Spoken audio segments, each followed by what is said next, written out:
Hey guys, and welcome back to Game Not Game. My name is Green, and with me, as always, is my co-host and bitter rival Zen from his channel Zen is Irene, though he's not much of a rival here. Man, I'm not introing well today. How you doing, Zen? I am feeling especially bitter today. No, I'm really not. I'm not a bitter person, but You really are. Bitter rival was a huge misnomer, but that was always the point. It's Yep. ridiculous on purpose. Yep. I'm doing okay. So have you ever owned an iPhone? I have actually. I still have my iPhone 4S, and that's the last generation of iPhone that I have because I switched to Android after that. Gotcha. What did you think of it? I've never actually I've never used an iPhone myself. You know, I can only speak towards my 4-5-year-old iPhone or something like that. Yeah. But I mean, what made you decide to switch is maybe a better question. it was my first smartphone. So okay. At that time, you know, it was either iPhone or the very first Android phones, I guess. So the iPhone was effectively the market leader at that point. So I just hopped on the bandwagon like everyone else. Totally. Yeah. And then you just decided it was bad. You wanted Android. Well, it's not really that. And the reason for that is because, years ago, Cyrene and I looked at our finances and decided that we needed to cut down on our expenses. Mm-hmm. And back then, when you got an iPhone through an AT&T plan, it was like $150 a month. Right? Yeah. So we found an Android plan that was more like $40 a month for all of us. And then I switched to an Android phone. Well, there you go. Yeah. Good call. Yeah, I don't have any experience with iPhone myself. But my impression is that it's a little bit more of a closed system than Android, which makes me uncomfortable with it. It very much is. It's much more opaque than Android is. Let's put it that way. Yeah. One thing I love about my Android phone is that it really is just like a little Linux computer in my pocket, basically. But I can do most things that I could do with a desktop PC on my phone. It just is harder. Because of the interface, obviously. Mm-hmm. But anyway, I read an article recently that says that the next iPhone 7, and this is like classic Apple, they're just gonna take out the headphone jack. Like, what kind of nerd says Apple doesn't use Bluetooth headphones? And so they're just taking away that option unless you buy this ridiculous little, like, dongle to plug headphones into. That's another point of failure, and knowing Apple cords, that thing's gonna break in 4 months anyway. Yeah, Apple has been ahead of the curve in terms of getting rid of obsolete quote-unquote technology. Yeah. I'm not so sure about this one though. I haven't been sure about any of it. There's a fine line between being ahead of the curve and taking away needed features. Right? Like, my grandma has a laptop and it really pisses her off that it doesn't have a disk drive in it. Because she just wants to watch her DVDs and she hasn't phased them out yet. Most people haven't phased them out yet. Me too. Probably. Actually, I wish my MacBook that was given to me from work is for work, so really I shouldn't. But I wish my MacBook had a DVD drive in it so that I can watch DVDs sometimes. Yeah, exactly. And it's one of those things where it's like, okay, yes, it makes it lighter and thinner and stuff, but like, do people really care about that much? I don't. And you know, to go back to my own experience with an iPhone, you know, my iPhone wasn't a slim iPhone, whatever, you know, but it was still a good size. It fits in my pocket. Yeah. What more do you need? Yeah. Yeah, I'm looking at my Android phone right now. The thing is thin as hell. Like, this thing could double its thickness and I would not care. It's got a headphone jack in it. Like, how ridiculously thin is this thing going to be? Are they going to start snapping in half? I don't know. Now we just sound like old people. Yep. I mean, you could say that, but at the same time, I still want a headphone jack. You know? Yeah, no, totally. I use my headphone jack constantly on my phone. It's one of the cooler things about it is that it's an MP3 player. I never owned an MP3 player until I had a smartphone, and then I was like, oh shit, this is pretty nice, actually. Oh, man. But, yeah, so it would really piss me off if I had to get Bluetooth headphones and then drain my battery using Bluetooth to listen to music on my phone. That would be really annoying. So to be exact, the new Apple phone is going to quote unquote rely on its lightning cable port for sound output. Wait, what? It's called a lightning cable port. So it's a new kind of port. Interesting. Okay, so I haven't. That's actually not in the article I'm looking at. Yeah, I was looking at Fast Company. Okay, what does that mean? So it looks like this has been supported since iPhone 5, and I'm looking at it. And for those of you who are listening to this maybe on your iPod, I don't know, but or your iPhone, you'll probably be more familiar than me on this. But it's basically that. It's a new connector, right? Not a 3.5 millimeter jack like we're used to. Right. Okay. Good. So they're just gonna say like, oh, do you have a nice pair of earbuds that you like? Fuck you. They're obsolete. Yeah, that's a problem, isn't it? Just use ours. Yeah. Now you have to buy headphones from us too. Apple. Yep. I still want a 3.5 millimeter jack. I don't see why I need something like a lightning connector. And frankly speaking, I just haven't really missed having an iPhone, really. I still have mine. I play games on it sometimes, but I don't feel the need to move on to future generations of iPhones. So, yeah, I haven't really felt the need to. One thing though that is a little bit annoying is that a whole lot of games release on iOS only or iOS first, and that's because it's a lot easier to develop for. Right. So that's one big advantage of having your standardized iPhone. But yeah, hopefully in the future, maybe porting to Android will become easier because that's the last bastion there. Right. But also just the variety that's possible. Like with iPhone, it's like, okay, we're all moving forward to this one thing, and it's gonna have these specs, and it's gonna have these ports, and that's it. With Android, it's like you can, there are probably going to be Androids that phase out the headphone jack too, but you don't have to buy one. Right. And that's the nice thing. I feel like sometimes Apple abuses their position of 50%-ish market share to just be like, okay, we're going to make it highly inconvenient to use this technology that we don't want to exist anymore. Mm-hmm. And kind of push things out. But that ends up being kind of consumer unfriendly a lot of the time. Yep. Seems like to me. It helps Apple for sure that the Lightning connector is proprietary.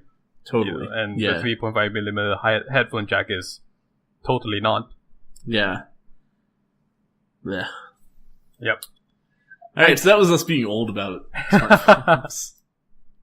I don't hate Apple products. I use one 8 hours a day for my work. Sure. And generally I think it's great. I also have my company also provided one of those huge Apple monitors so that I don't kill my eyes working. Oh, nice. And what are those Retina ones?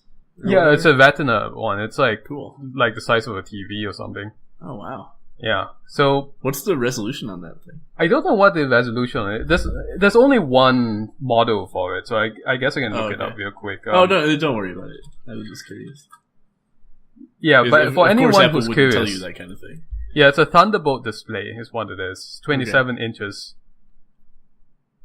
So, and Apple excels at things like that. I have a MacBook for my work. I just plug it in and I can just, dual screen right away. Mm-hmm. It's really convenient. But as for just getting rid of features, just kind of in a zeal to differentiate your product a little bit more from the previous generation, I feel like I don't know about the headphone jack thing. Yeah, it's like it's like they're trying to prescribe standards in computer technology rather than responding to them. It's the difference between waiting for nobody to use DVDs anymore and just going, "Fuck you guys, we're taking your DVDs away." Mm. Which is in the past, it's always kind of been, the companies respond to what people want. People stopped making floppy disks because people stopped using floppy disks. But Apple is just it's pushing the envelope maybe a little bit too much, some would argue. To be fair to Apple, they abandoned the floppy disk about at more or less the right time for floppy disks to disappear. Oh, I'm not. Yeah, I'm not gonna criticize them that far back. I'm just making an analogy here. Right. Like, like back in the day, PC manufacturers weren't just going like, nope, we're gonna stop manufacturing PCs with floppy drives. In fact, they had floppy drives for a pretty long time after most people were using them. Right. Which was nice because then if you had a collection of old floppy drives, you had a transitionary period to go, okay, let me burn these onto a CD with my new computer that has both a CD burner and a floppy drive in it. Right. Yep. I still have like a stack of floppy disks that I don't really know what to do with except take them and destroy them. You've got a bunch of frisbees there. Yeah. Those 1.4 meg floppy disks. Yeah. Classic. Man, it is ridiculous what a big step up CDs were from floppies. Oh yeah. Like I can't believe that there wasn't some sort of interim between those two things. It's kind of crazy. Yeah. Like you suddenly went from like portable storage going from like, you could store a small game on a floppy drive, but not, a lot of games you would buy them and there would be like 6 floppies in that game. And then suddenly you've got a CD that's like 500 times the size. Mm-hmm. It's crazy. Well, I'll tell you, I feel like the death of the floppy disk was around the time that USB drives came out. That was the true death of a floppy disk. Yeah. Yeah, there was a time when like people still use floppies for overwritable storage, but yeah, thumb drives were a nail in the coffin there for sure. Yep. It's kind of interesting though, right? There were zip drives at one point, and those could have been a good that could have been a step up, right? Mm-hmm. I don't really know why the zip drive did not become the standard though. Yeah, right? I wonder. Maybe it just wasn't better enough, so people were like, I've already got all these floppies. I don't know. Sony also introduced its own format called the mini disc a long time ago. I forget what it is exactly, but there was a period of a couple of years between portable CD players and MP3 players in which mini disc was supposed to be the next big thing. Oh, yeah, I think I remember that. Yeah. So it's kind of interesting how floppy disks just basically survived that long. I think it must have been because it was a lot cheaper as a medium and most people didn't see the need to step up just then. Yeah, totally. Yeah, that was one big thing with CDs is that like you could buy 100 CDs for a few bucks. Mm-hmm. Like they were, I'm pretty sure even at the time they came out, they were cheaper than floppies. Yeah, right? I mean, like certainly per megabyte, but I think even per unit they were cheaper. Cyrene and I still have like stacks of blank CDs and DVDs that we never got around to burning. Yeah, me too. I one time bought, a stack of burnable CDs and a stack of burnable DVDs thinking, I'll probably go through these at some point. And then physical media just stopped existing. But that was not even that soon after that. Like I just bought a shitload when I was in high school. Yeah. Like, when I was like 14. And then by the time I was 19, people didn't use media. And of course, I never had occasion to burn 200 CDs, but it was just such a good deal. Yep. So now I still have a lot of those, but sometimes I have to like burn a pirated Windows boot disk or something, and I have it. I have the disks for that. Right. I should really just get myself a fucking like dedicated boot USB though. Is what I should actually do. Yeah, I should do that too one of these days. If you really want to feel old, you should, and I know the React guys are assholes, but when I say the React guys, the React channel, right? Yeah, on YouTube, yeah. On YouTube. But you should go watch the one in which you give a bunch of kids like a floppy disk and see their reaction to that. Hey, it's that thing on the save symbol yes, on Microsoft exactly. Word. Exactly. Weird. Oh man! Recently, I watched those react. They got a bunch of teenagers to watch '90s anime. Right? Oh, good. And the first one that they showed was Sailor Moon, and they were seeing if those teenagers could identify the anime. So it was Sailor Moon, right? And the first teenager, she said, "Oh, I seen a meme of this on Tumblr," and I just about died at that moment because I was like, "Oh my god, I'm old." Oh, good. That's really funny. Oh god. Speaking of things that I was going to make a very bad segue. Why don't we just jump into the next topic then? What do you want to talk about next? Let's see here. I don't know. Probably the best thing would be Donald Trump. Oh, Donald Trump. It's the drum that keeps on drumping. He really does drump. Mm-hmm. That's the sound he makes when he walks. It's like drump, drump, drump. That's the sound his foreign policy is going to make if he gets elected, I'll tell you. Yes. But anyway, you had a story about Donald Trump in video game media. I did indeed. Surgeon Simulator, what was it, 2013? I don't know, that Surgeon Simulator game. Yeah, Surgeon Simulator. The only one on Steam. Well, it couldn't have been 2013, could it? Maybe it was. I don't know what it was, but man. But if you own that was an era, sorry. When people kept on coming out with simulators with a year at the end. Yeah. I just realized that was over. I thought that would never end. It happened for like 2 or 3 years. Yep. It's that was definitely a thing. Yeah. Yeah, just for a while, that was every stupid fucking video game that people were like, "Oh, I can make a funny stupid game too." Is all just blank simulator year, over and over and over again. The whole of Greenlight. I should play more of those games. I own a few of them. I don't know if you should. But yeah, Surgeon Simulator 2013. If you own the anniversary edition, which is a little bit more expensive, and I assume has more content, you will get a free DLC called "Making Surgery Great Again," in which you are performing an operation on Donald Trump. Mm-hmm. You might have seen this if you frequent Twitter or game sites. They have a really good GIF going around to promote it of just the fucked up stupid surgery hand like coming down with one finger and just lightly pressing on Trump's lips. It's real good. Yep. Oh man. It's called Inside Donald Trump, and you have to save Donald Trump's life by replacing his heart. But will you replace it with a heart of gold or a heart of stone? Oh my goodness, a heart of strong. That's his original heart. I got this best heart. I got this very strong heart. Why couldn't Donald Trump impression? I guess I don't get it. Why couldn't we have replaced his hair? Oh man, yeah, right. Yeah, you just carefully remove the toupee.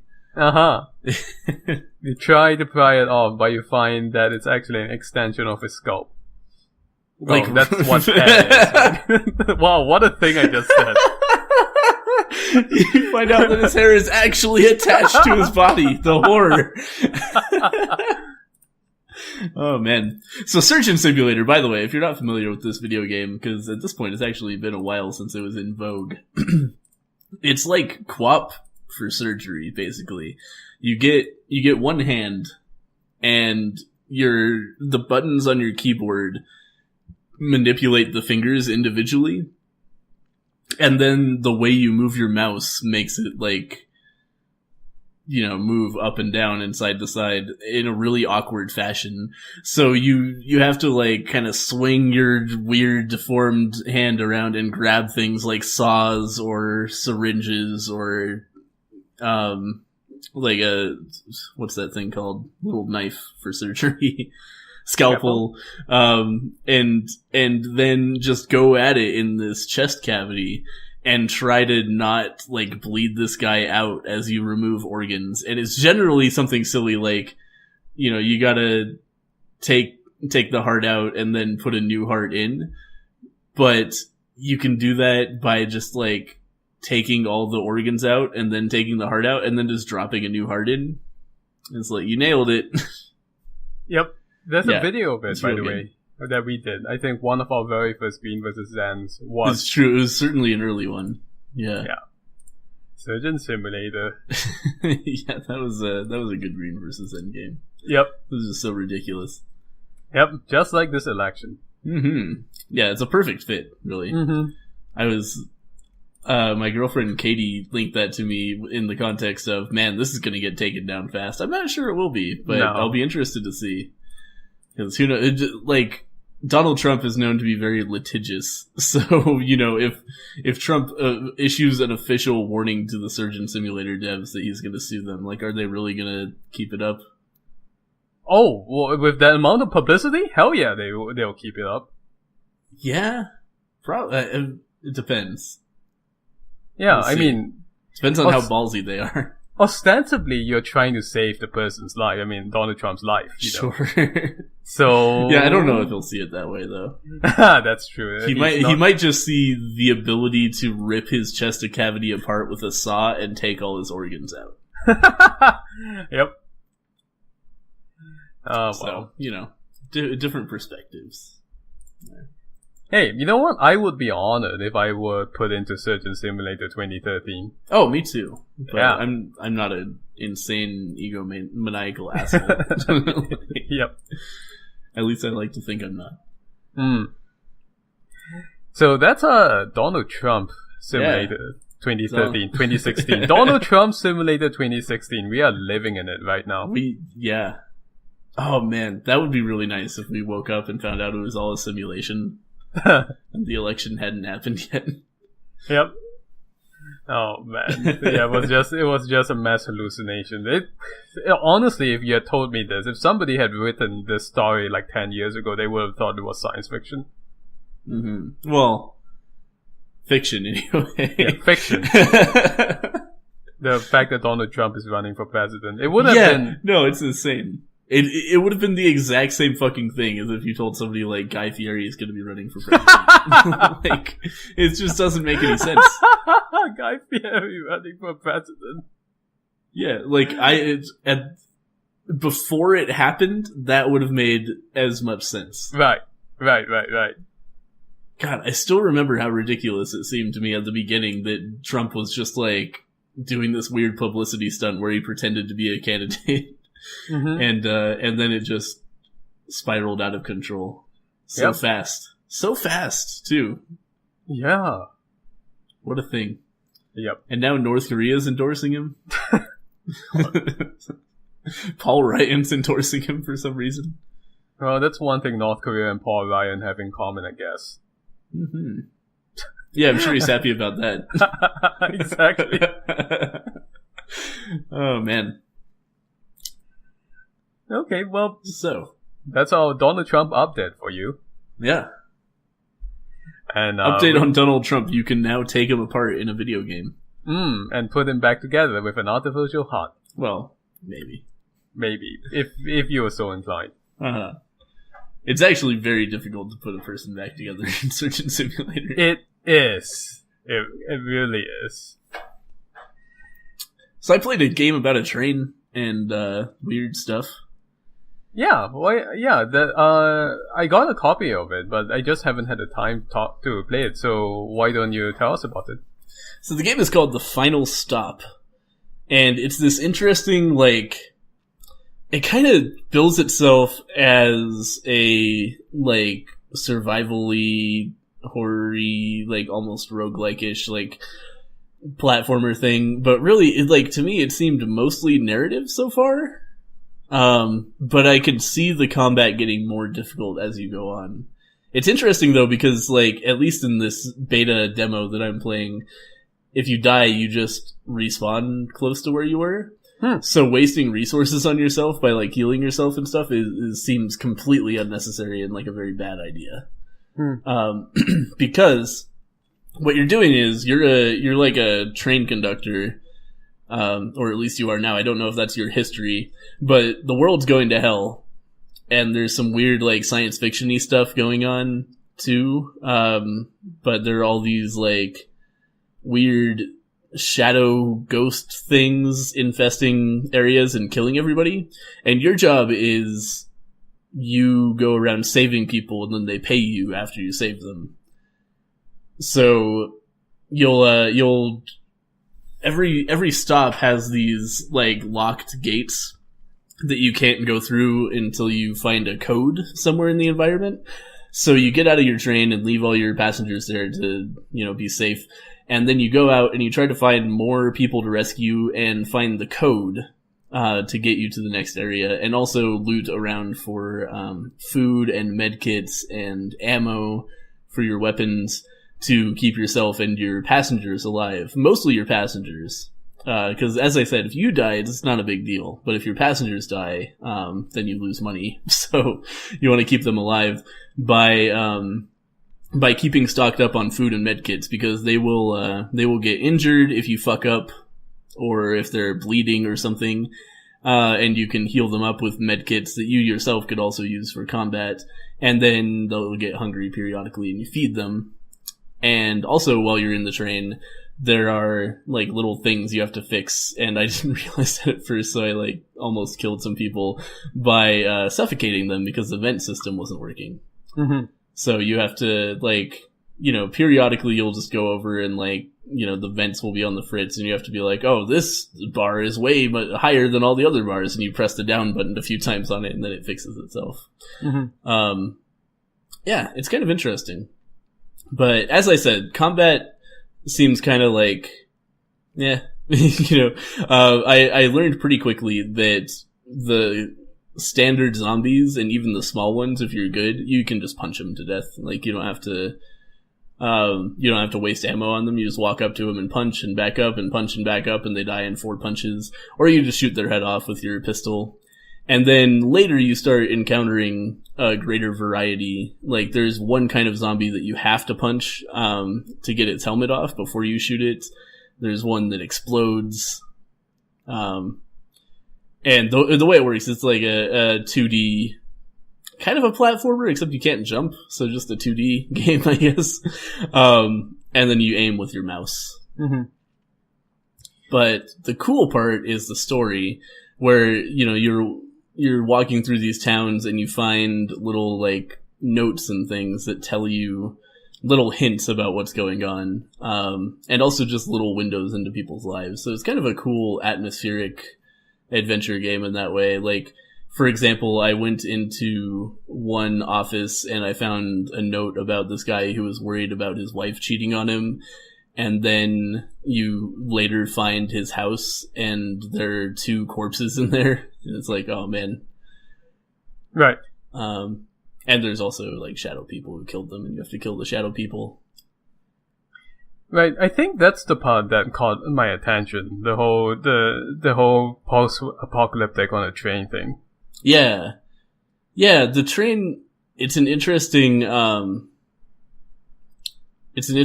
aesthetic device. It doesn't, like, mechanically it doesn't do much. Like, it handles itself. You don't get to choose where you go on the train or anything like that. You get on the train and you press go, and then you do a few, like, little, I wouldn't call them QuickTime events exactly, but just little tasks, little chores to keep the train from killing everybody on it.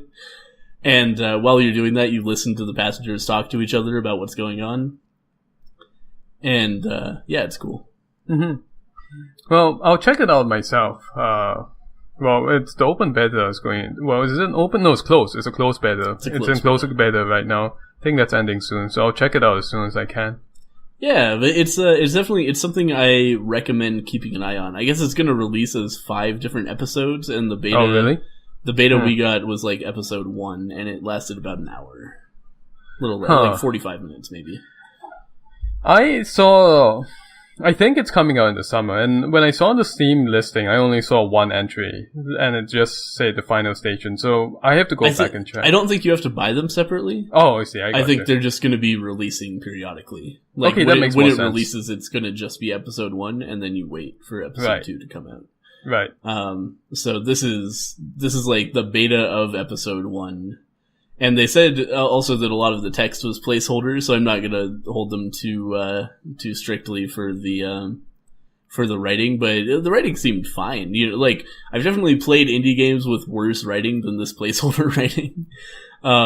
So yeah, no problems there. Mm-hmm. But I'm interested to see. It has a pretty good story. When you get to the city at the end, that's when it gets really like spoiler territory. Because that's not a spoiler, because you know you're going into a city to drop off these people. But when you get there, you learn sort of some of the science fiction of this world, and it's kind of neat. I kind of want to see what happens next. Okay. So yeah, may be worth playing, but you know, again, I've only played an early beta, and again, the gameplay is kind of like, it's more of a puzzle game than an action game, but it's more than either of those. It's like a wander around and read stuff game. So, right. You know, just go in knowing that. Don't think you're going to play some sort of like hardcore survival zombie shoot 'em up, because that's not really what this is about, which is fine. Right. In the form it's in right now, anyway, but it doesn't seem like it's going to change very much. Yeah, though I do wonder, it would be weird, I think, if they started trying to make it way harder on the later difficulties, but I could see them doing that. Right. Because even over the course, it got, you know, more difficult to a point. Like, I did die a few times, mostly due to, like, being stupid and not wanting to use my ammo or my health kits, and just try to, like, oh yeah, I can punch these 5 zombies to death. Oh shit, there's a zombie behind me. Alright, I'm fucking dead. Mm-hmm. But, yeah, like, I ended with way a lot of medkits left, and also, way a lot of ammo left. So, I could have had an easier time if I wasn't just being an idiot. Right. Basically. Well, that's me sometimes too, though, because I'm all like, hey, you know what? I've got all these healing items. I'm just going to keep them around. Well, I was saving my healing items because I had fucking, like, bleeding idiots on the train. And right. I'm not being British there. I mean, they were bleeding out. Right. Which means you have to constantly just feed health packs into them if they're going to survive. I don't know if there's a way to cure the bleeding. I'm going to feel really dumb if there is, but I couldn't find it. Right. As far as I could tell, you just had to continually feed healing packs to these guys. So I was like, when I'm out in the environment, I'm like, okay, I could die and get full health for free, or I could use these healing packs that I need to feed to my 2 bleeding passengers. Oh man. Yeah. People are just so ungrateful to an immortal train conductor. Yeah, that's what happens, right? Yeah, it's a little strange. You're just like this total badass in a world of people cowering in corners. Like, you don't see another. Oh, that's not true. Okay, you see a couple other competent people, but for the most part, it's just people who are like hiding behind breakable walls for some reason. Like, just you do like bash through the wall by banging your gun into it, and then this dude's just sitting there like, "Oh, you're not one of them. Oh, a train, sweet!" And then they teleport to the train, and then you just go on and kill like 500 zombies. They're not zombies. I don't like. They act like zombies, which is why I keep on calling them that. But they're not. They're shadows. It's the standard post-apocalyptic monster now. Yeah. Right. There's zombies. Zombies, yeah. So that was the final stop, anyway. Okay. Seems potentially neat. The final station. It's coming out in summer. It's the final station. I wrote down a note, and I wrote down the name wrong. Yeah, I think it's called the final station. Well, in any case... No, you're right. This is the final station. Yeah. It's coming in the summer. It's published by Tiny Build, the same people who published Punch Club. Excuse me, now I'm getting games wrong. But so be sure to look out for them for that in the summer. Mm-hmm. Yeah, I thought it was pretty cool. Yep. Let's see. We also wanted to talk very briefly about the Humble Weekly Bundle that came out this past week. Oh yeah, just a lot of good games. Humble, yeah, it's the Humble Narrative Bundle.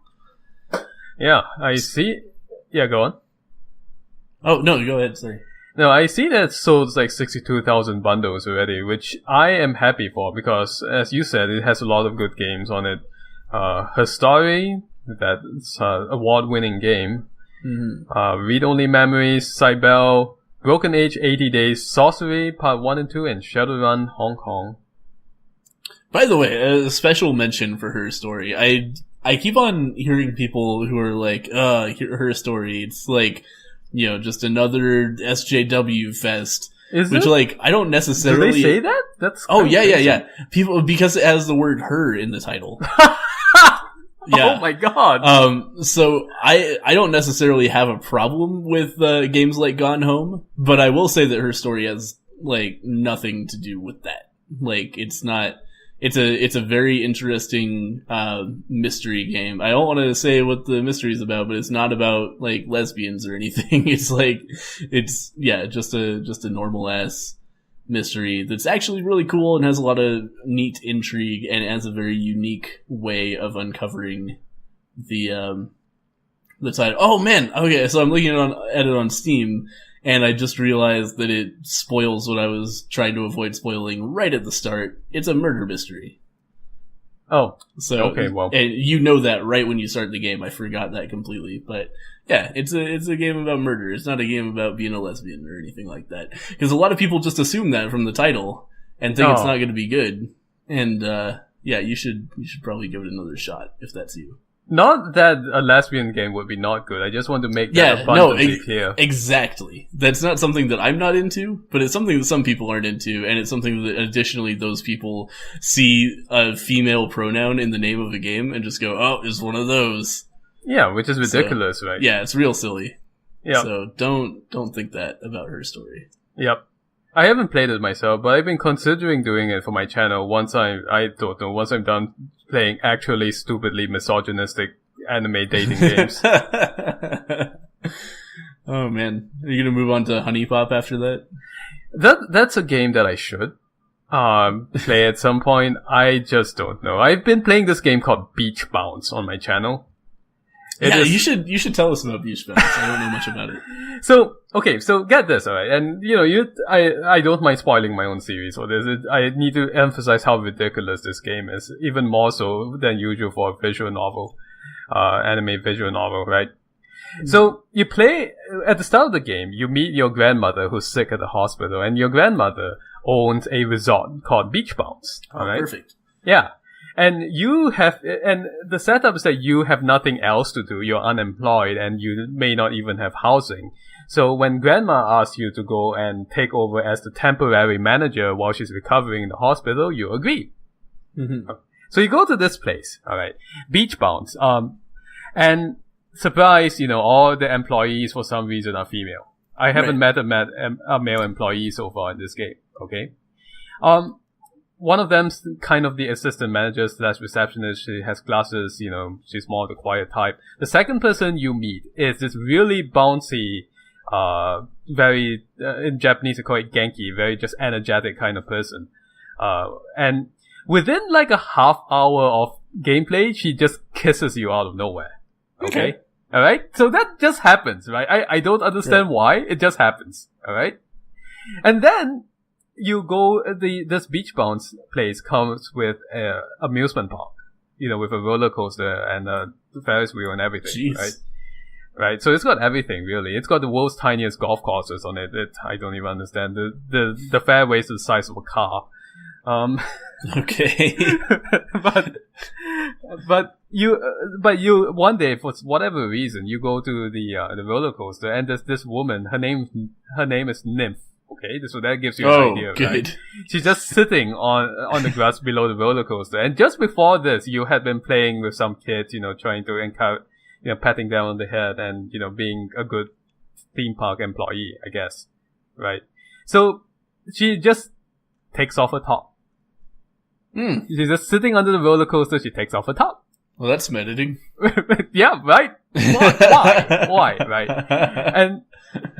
And I think what it is was that I had a choice, it was a kind of a vague choice before that, but basically whether to just leave her alone and say, I'm a little bit lonely. As soon as you say, I'm a little bit lonely, she takes off her top. Under the roller coaster, in the broad daylight with kids all around. Man. Right? Okay. And the game gives you no choice after that. You're basically railroaded into having sex with her. Right. Not in underneath a roller coaster. Okay? Like in real life, if a girl who walks up to you and takes off her top. Yep, in her chalet or cabin or whatever. But that's not the part that really amazed me. The part that amazed me was that when the main character revealed he was a law student. What? What? What? Like, if you're a law school student, or you were a law school student, you should know that none of this actually would make any sense for you to do. Like what? What did he do? Like, or things happened to him, maybe you could say, but one of the employees kissed him within a half hour of knowing him for whatever reason. That's a human resources issue, right there, right? And then after that, for some reason, just women stripping in the middle of the amusement park, which is all kinds of issues, the lawsuits issues. And then in spite of you being the manager to all of these people, I guess, raising further issues, you just go and have sex with her afterwards, right? So if there was a process of discovery from a lawsuit from, let's say, concerned parents or something, and they find out that this person who's been stripping in the amusement park, you had sex with her as the manager of this amusement park, well, the lawyers are going to have a field day.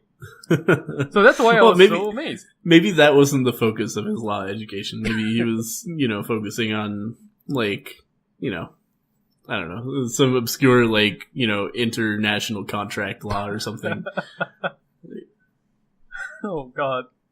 I don't even know. I more or less yelled when I saw that he was a law school student, because that was the part that, nothing else made me yell that loud. That was the part that got me.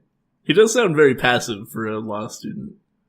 Well, after that, he basically, like, for an angry supplier for the resort, he basically kicks that guy's ass. Right, over the phone. And I was like, that's a law school coming out. Oh, I thought you meant he literally beat a dude up. No. What on earth is this game? Right. No, he's not in martial law school. But, yeah, he basically, like, talks the guy out of it or whatever. But I was thinking his law school training only really comes in when he's talking to guys, I guess. When it comes to women, He just talks with his balls. Well, there you go. Yep. That's impressive in its own way. Yep. So that game, Beach Bounce, is not in the Humble Narrative bundle. You should check it out if you like. It should be. Just as a palate cleanser to all the actually good games in the bundle. I think all the other games would probably be the palate cleansers. Like, you play that one first, and then you gradually drag yourself back to sanity as you play through the rest of them. Yep. Nah. I'm going to talk very quickly about the other games that I played on that bundle, and then we can move on to the game of the week. Sure. Read Only Memories, that was recommended to you, right? What did they say, the person recommending it to you say? It's real good. Brad the man on Twitter. That's all he told me. Read Only Memories, really, I enjoyed what little I played of it, because it's a love letter to early 90s anime, is what it is. Oh, okay. Yeah, and even like the animation style, even the music and the sound effects. When I started out Read Only Memories, it just hit like a wave of nostalgia, just hit me in the face. Oh man, I wasn't into anime in the 90s, so I started playing it. I was just like, what the hell is going on here? I should play more, but I realized that I just wasn't in the mood to play a narrative game at the moment, so right. I closed it. Right. But I'll tell you, that one sound effect, I don't even know how to say it properly. It goes at the very beginning, and then the title shows up. I think so. Yeah, that is like every science fiction anime from the 1990s. Like, spot on, When I heard it, I was like, oh my god, they know what they're doing. Cool. So I would play Okay, that. so that's a cool context for me to understand why I don't understand that game anyway. Yeah, go look up, let's see, look for a video of something like Bubblegum Crisis or something. Bubblegum Crisis. Yeah, that's the name of an anime, Bubblegum Crisis. And although Bubblegum Crisis is a little bit not in the same, like, social dimensions as this game is, because Bubblegum Crisis is essentially Charlie's Angels in the 90s mech suit, right? And this game is a lot more socially complex than that. Right. But it's that kind of aesthetic that we're going for. Gotcha. Right. Socially complex. I don't know what's the right socially aware maybe would be the better you were totally spot on. It's just a funny term for like something that anime was not in the 90s. No, or that particular anime anyway. Bubblegum Crisis was definitely not. I think when they got into their mech suits, they all transformed naked. I think that was wrong. Perfect. Yeah, but classic anime. But that's the thing that I thought of first, like that kind of animation style, the soundtrack, that kind of thing. Mm-hmm. The other standout from that bundle, if you ask me, is 80 Days, which it essentially is a retelling to a certain degree of 80 Days Around the World, that old novel, and it's very game booky, but it's done. They changed it a little bit so it's more steampunk, like there are mechanical camels in the game. Huh. Right. And submarines and all kinds of interesting things that you would not have seen in 80 Days in the original novel.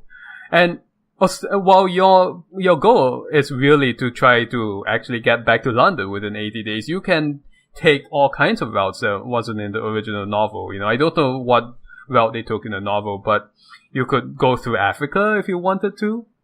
Or I think it's possible to even go like in the complete opposite, in like just not the right direction at all, and then story events will change depending on that.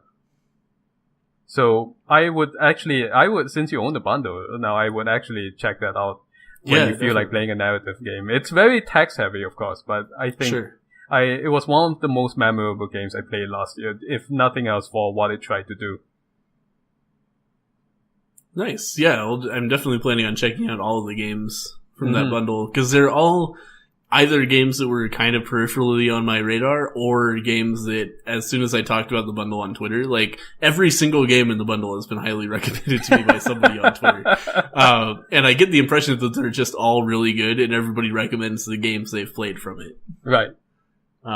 Cause like, I've only played Her Story from the bundle, and it's fucking great. And that's what I've heard from everybody else about, like, somebody told me that the Sorcery games are really good. Oh man. Somebody told me that Sibel is really interesting. Oh man, I'm running out of time. I have a history of the Sorcery games. Oh really? Yeah, I guess I'll go into it really quickly. Yeah, that's too juicy to just leave off. So the Sorcery games are based on actual game books, like from the late 80s, early 1990s. Right? Okay. Unlike 80 Days. When you say Steve Jackson Sorcery, it really was from like a British game books which went around the world. And it was from the fighting fantasy line of game books. And when I was a kid, I was so into those. I would collect those. In fact, as an adult, I bought one from Amazon a couple of years ago just to basically nostalgia fest. You know? Nice. Yeah. So Sorcery was a little different from the fighting fantasy books, in which in fighting fantasy you basically roll 2 dice and then for the battles it was very simple, right? Sorcery is a little bit more complicated than that, and you know, you can cast spells. It really was a game book which, now that we have actual video games, works better as a video game, in my opinion. Sure. Right? Because you didn't have to flip the book over to the spell you wanted to cast and look up a table. You know. Yeah. Right. Less spreadsheets involved. But that did not stop me from really wanting my friend's Sorcery books anyway, because I was crazy about those books when I was a kid, the fighting fantasy books. So I went and photocopied the entire thing so that I could have a copy of it. And now you can get it in this bundle. You don't have to photocopy it or pay like whatever exorbitant import tax you have on the book, which I had to do. You know, like a game book will be like, I don't know. Books are much more expensive in Malaysia. Who used to be much more expensive in Malaysia than you would be able to buy here. When I came here to the States, I was amazed by how cheap books were. Huh. Right. Because you had to pay the cost of shipping the books. Oh yeah. Right. Right. So you don't have to do that anymore. You can go play Sorcery, right? Sorcery will remember the choices that you made for you. You don't have to keep track of any of that. It's so much easier now. You kids, you don't know how bad it was back then. We had to walk 4 ways in the snow in order to read a Sorcery book. I don't know, man. 4 ways in the snow. You just had to go outside and just wander around a little bit. Then you can come back and play Sorcery. Yep. So, speaking of Sorcery, our game of the week has a lot of sorcery in it, don't you think? It does. It's right there in the title, Sorcerer King. What did you think of Sorcerer Kings? And I think you have more experience with this kind of game than I do. So, Sorcerer King came out in early access about a year ago, I think. And I have about 9 hours in the game, which, it's a 4X fantasy game, much like Civilization, except that the battle system is a lot more prominent. And in this game, the thing that makes it unique among fantasy 4Xs is that you are supposedly playing one of the small kingdoms against the Sorcerer King, who essentially takes the role of the player who is already basically victorious and is trying to fulfill the end condition of the game, which is to destroy all the mana shards in the game, right?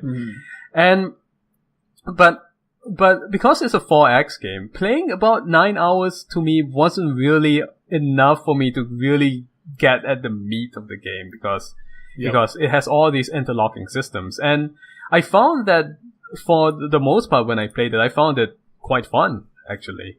Even though I didn't know much about it. Yeah. I get the impression that I'm like floating on top of this vast ocean and just fucking around and totally doing everything wrong. But it's still enjoyable doing that. But yeah. I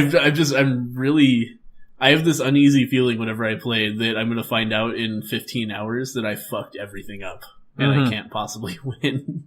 But that's the nature of a game this complicated, is that you can't understand everything. Like, there are a lot of systems that I'm just ignoring because I'm like, I don't know what to do with them.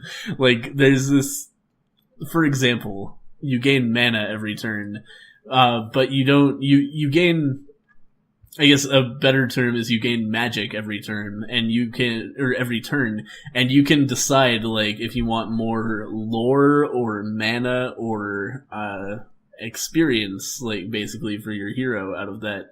And I'm just like, it starts out by default at equal parts, and I'm like, yeah, that seems about right. I don't know. Cause like, I have no idea how important these things are compared to each other. And it's just one of those things, like, there's such an overwhelming number of things for me to pay attention to that's one that I'm just like, nope, not thinking about that. No brain power going to that.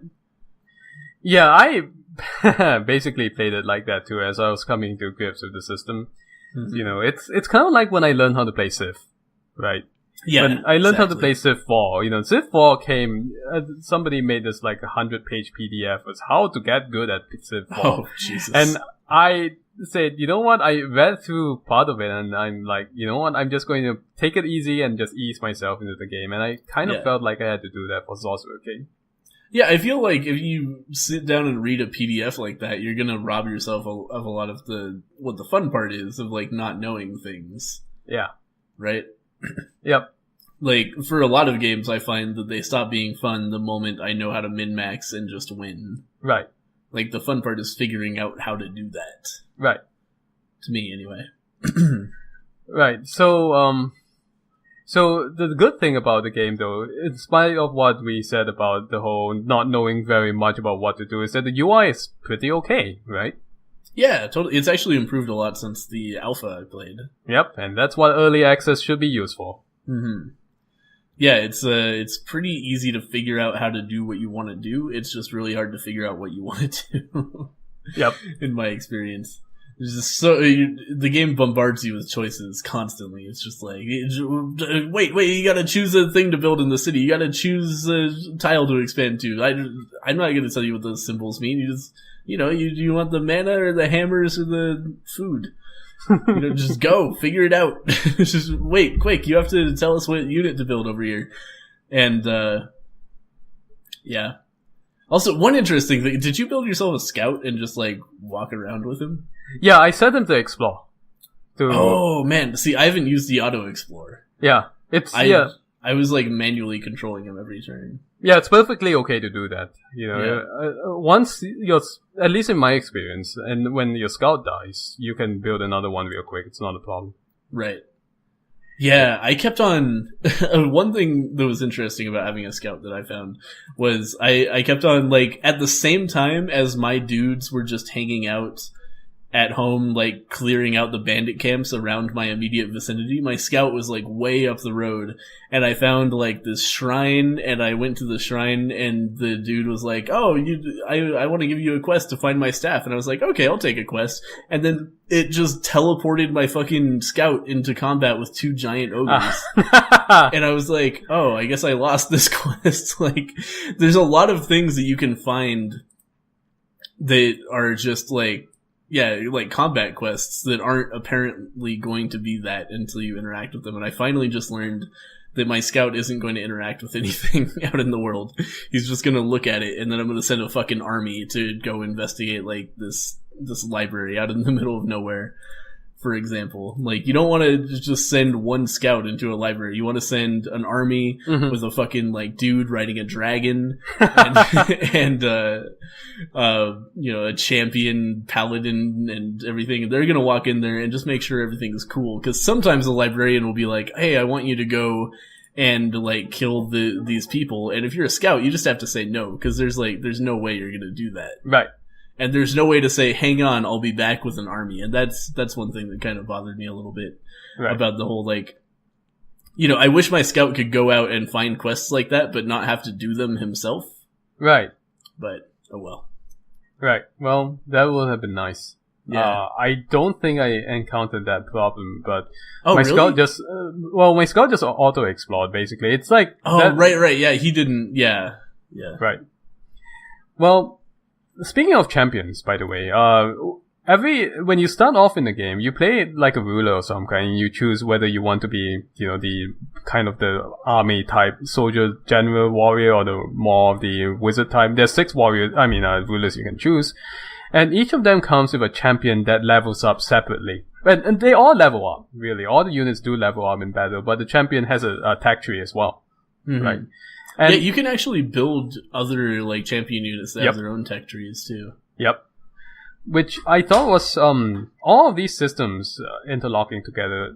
The fact that you, as the sovereign of your nation, could level up, and your city could level up, and your champion could level up, just put this thing in me in which I'm like, one more turn. You know, that classic one more turn kind of thing.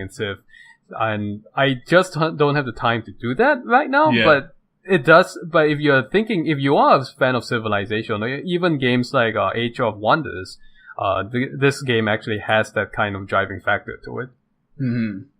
Yeah, and one thing I will say, like, compared to other games like Civ or like Warlock or any other 4X game, this game has a really cool combat system. Because, like, you know, instead of combat taking place on the overworld where basically you're like, okay, I'm gonna move my units over to these units and then poke them, and then we'll do damage to each other. Whenever you encounter another army with your army, you go into like a tactical mode, kind of like an XCOM battle almost, where you're battling, you know, with all of your separate units, you're battling the enemy army in a little like self-contained area, and that's really neat actually. Like your dudes all have like interesting abilities with cooldowns. Like, for example, the champion that I'm using right now, the only surviving member of my initial army, everybody else died. But my champion has like this sweet ability that hits all of the units around him, and he also has an ability to make all of my dudes have more chance to dodge attacks for the rest of the game. And then I've got, this cool dragon champion dude, who I leveled up to be able to pounce to any tile on the map. He can just teleport there and stun all the enemies around him.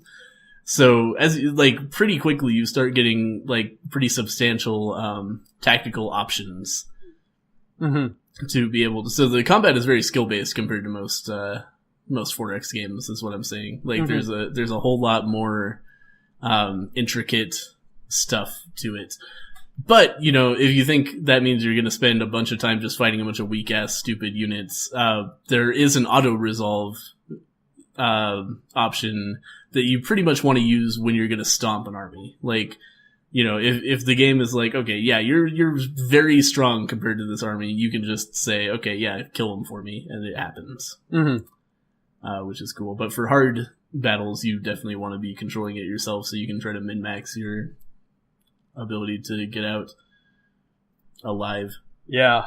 Yeah, I found you were playing the Wizard Sovereign, right? If you had that hero as your champion. Yeah, I'm the dude with hypnotism. Yeah, that skill, that's really useful to start off with, even if a time mana's cost. Yeah. Yeah, I fucked up and used like all of my initial mana to get a wolf. But I got a wolf, and that was pretty cool. But okay.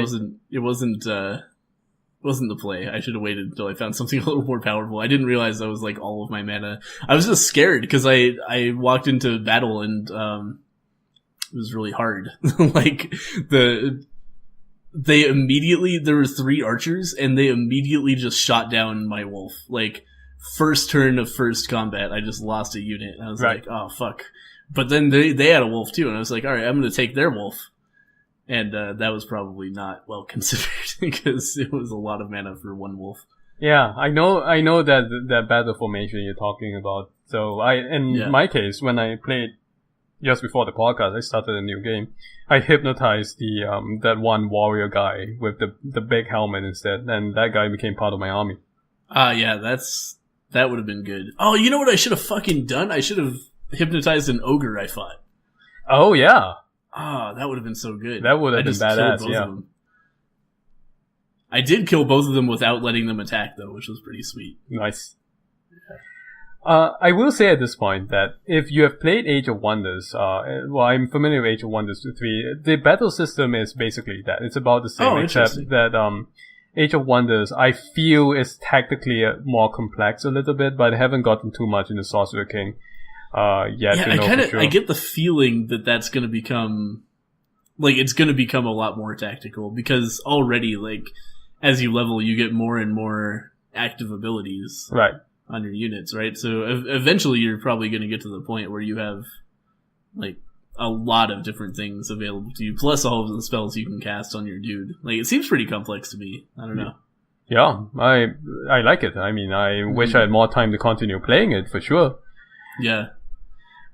One thing that does strike me a little bit weird is like the tone of the game. Is that, like for example, let me just read the most recent achievement that I've unlocked. It's sharded yourself. It's a pun of sharted, right? And it's like all of the writing is like that. Yeah, it's really tongue in cheek. Yeah, it's super tongue in cheek and super like, I don't know, like it's very strange because all of the systems of the game take themselves very seriously and all of the artwork and everything, like everything about the game is very serious, and then it feels like the writing is like a weird fanfic of the game. You know what I mean? Because it's just like the tone is completely not congruous. Yeah, I know what you mean. I know this one. You do manage. I mean, on the overworld screen, you can go into an inn and get an event, and there's one in which they're talking about food poisoning, and whether you want to actually hire the people doing the food poisoning, the bad chefs, as your soldiers, or you want to clean them up. Yeah. So yeah, that was the one that came to mind. Also, sorry, go ahead. I feel like the Sorcerer King himself is a little bit on the passive aggressive side at the beginning, anyway, which is kind of funny. He really is, and the ways you can respond to him are kind of weird too. Like, oh god, I can't think of an example. I wrote down a few examples, but none of that. Well, the one that comes to mind for me is if the Sorcerer King. Remember, in this game, the Sorcerer King is actually just about to win. And he sees you guys, the players, no more than an annoyance, really, at this point, right? So he'll come to you and say, you know what, I restricted trade, to make sure, to keep you safe or something. Do you want me to start a market for you? And you can say yes, or you could say, go screw off or whatever, we don't need your help. And the Sorcerer King say, don't be so harsh to me, basically. Yeah. And just walk off without killing you on the spot. Yeah, he's a very Yeah, he just doesn't care. The idea is like you can't run a kingdom if every time a city does anything, you just go and kill them. So That's the true. idea is you're just one city in this empire that's happens to be expanding and trying to challenge him, and he just sees it as like, yeah, whatever, it's a city. Like they do that. Yep. Huh.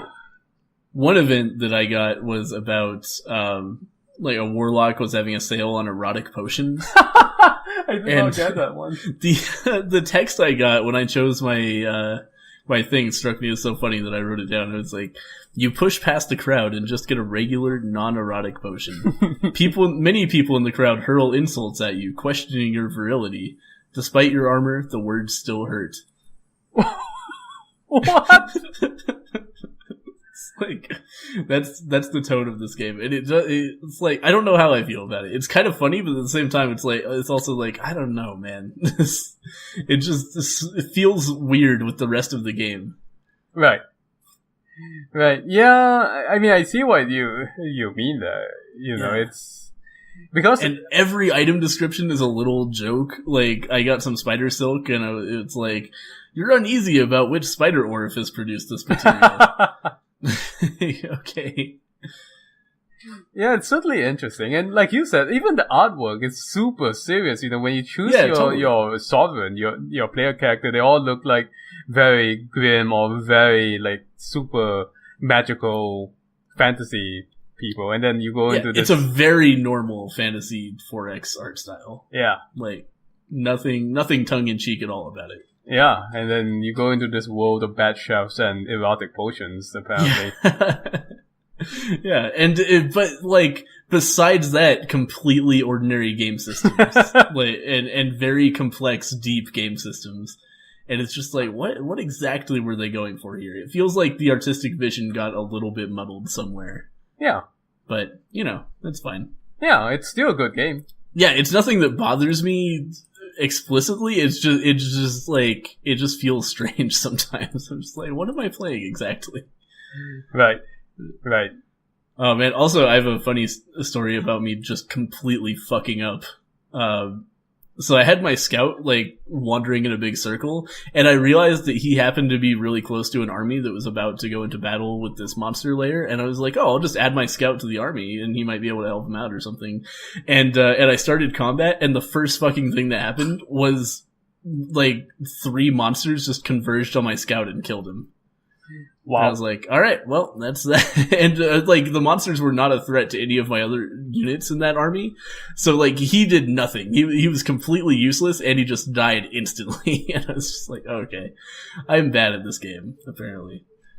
Yeah, well, you know, it takes a little while to learn all the mechanics, just like any other 4X, I guess. Yeah, totally. I don't know what I thought the scout was gonna do. Like, before I did it, I was just like, oh yeah, it's just another dude to hit things. Like, of course he's gonna fucking die.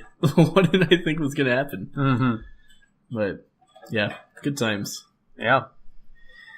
So that's Sorcerer King. What's your final verdict on it? I think it's good. I think if you're looking for a 4X game to consume your life for 20 plus hours, this is probably going to do that. I say that as somebody who's 3 hours in, but I can just kind of tell. Yeah. From how little I've done in 3 hours, I can tell that this is going to be, you know, a pretty big investment of time, and it's good, and it's interesting, and it's cool. Oh, there's also a crafting system, which is unusual for 4X games. And there's all this depth that is available to me that I've just completely ignored because there's too much shit going on. Right. So it's the sort of game that you could master over the course of a long time and probably have a lot of fun with if you're the kind of person who likes 4X games. It's good. Oh, also, it's 75% off on GOG right now. Yeah. Should go check that out. Yeah, I mean it's going to be on sale until tomorrow for when this video comes out, I think. So Are you sure? I thought I looked and it would be out until oh man. Okay. Well, it depends on when the promotion is, but I'll have to look. But it says amazing games Promo God Connect promo amazing games. Yeah, it's 3 more days as of the recording of this. But so when you listen to this, you should go and check it out right away. It's not going to be on sale for too long. Oh, you were saying it would be 1 more day from the time the podcast goes out. Yes. Oh, good. I thought you were saying it was 1 day from now, and I was like, oh, shit. No. Okay, I'm saying 1 day from when when this podcast comes out. So go check it out. $6.29 on GOG. Yeah, and that is like super worth it. Mm-hmm. You should be checking out GOG anyway because they just introduced the GOG Connect system in which if you have certain games on Steam but not on GOG, they will give you those games for free. If you have a GOG account and you allow them to sync to Steam. So I have The Witcher on Steam but not on GOG, and since GOG is of course affiliated with the producers of The Witcher, they gave me the GOG copy for free. And they also, because GOG comes with all these extra bonuses for their games, I also now have the Witcher soundtrack, which I thought is kind of cool. Hey, nice. Mm-hmm. Yeah, I got, I think I had 7 of the eligible games. Oh, good. Yeah. It's not going to be all of the games, but you should check it out for the games that do transfer over anyway. All right, and for next week's Game of the Week, if you're interested in playing along with us, we're going to be playing Off-World Trading Company, which is a financial RTS on Mars. Yep, created by Soren Johnson, the designer for Civilization 4. So if you haven't heard of this game and you like his work, you should go check it out. Yeah. So I think that's a podcast. Yep, that is indeed.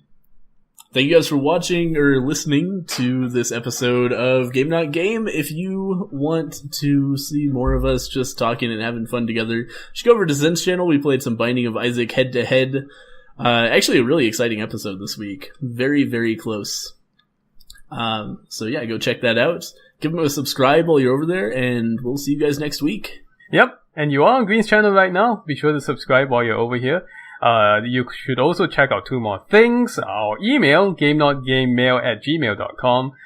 Send us email and we might read it out. We have a very strong possibility of reading it out online or on the podcast, really. And you guys are getting in on the ground floor. Yeah, exactly. And you should also, if you prefer to get the podcast as an audio file, check out the Game Not Game podcast on Google Play Music. So you can now download the podcast from there as well. Exciting stuff. Thank you guys for watching. We'll see you guys next week. Bye, everyone. Bye, everybody.